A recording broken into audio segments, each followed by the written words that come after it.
মধ্যপ্রাচ্যে কি তবে এবার উত্তেজনা কমার ইঙ্গিত? যুদ্ধের হুঁশিয়ারির মাঝে এবার আলোচনার টেবিলে বসতে চলেছে যুক্তরাষ্ট্র ও ইরান।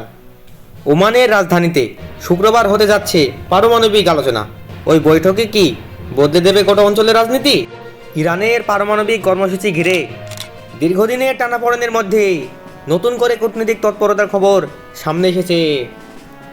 আন্তর্জাতিক সংবাদ সংস্থা রয়টার্স জানিয়েছে, যুক্তরাষ্ট্র ও ইরান উভয় পক্ষই ওমানের মধ্যস্থতায় একটি বৈঠকে বসতে সম্মত হয়েছে। এই বৈঠকটি অনুষ্ঠিত হওয়ার কথা শুক্রবার, যেখানে মূল আলোচনা বিষয় হবে ইরানের পারমাণবিক কর্মসূচি এবং সেই সঙ্গে ব্যালিস্টিক ক্ষেপণাস্ত্র ইস্যু। রয়টার্সের রিপোর্ট অনুযায়ী এই আলোচনায় বসার সিদ্ধান্ত নেওয়া হলেও দুই দেশের মধ্যে এখন একাধিক গুরুত্বপূর্ণ বিষয়ে মতভেদ রয়ে গেছে।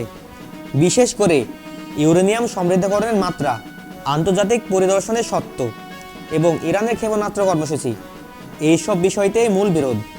যুক্তরাষ্ট্রের অবস্থান স্পষ্ট, ইরানকে তাদের পারমাণবিক কার্যক্রম আরও সীমিত করতে হবে।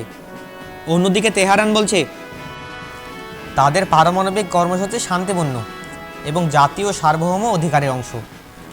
এই পরিস্থিতিতে ওমানের ভূমিকা অত্যন্ত গুরুত্বপূর্ণ।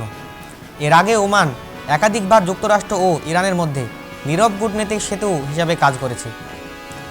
বিশ্লেষকদের মতে এই বৈঠক কোনো তাৎক্ষণিক সমাধান নাও আনতে পারে, কিন্তু আলোচনার দরজা খোলা থাকাটাই এখন সবচেয়ে বড় বিষয়।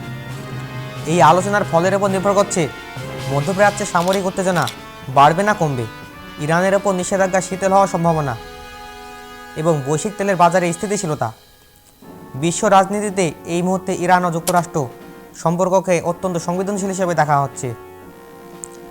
এই ভিডিওতে ব্যবহৃত তথ্য নেওয়া হয়েছে আন্তর্জাতিক সংবাদ সংস্থা রয়টার্সের রিপোর্ট ও প্রকাশিত তথ্যের ভিত্তিতে। প্রশ্ন একটাই, ওমানের আলোচনা টেবিলে কি সত্যি বরফ গলবে, নাকি পারমাণবিক ইস্যুতে ইরান যুক্তরাষ্ট্র সম্পর্ক আরও জটিল হয়ে উঠবে?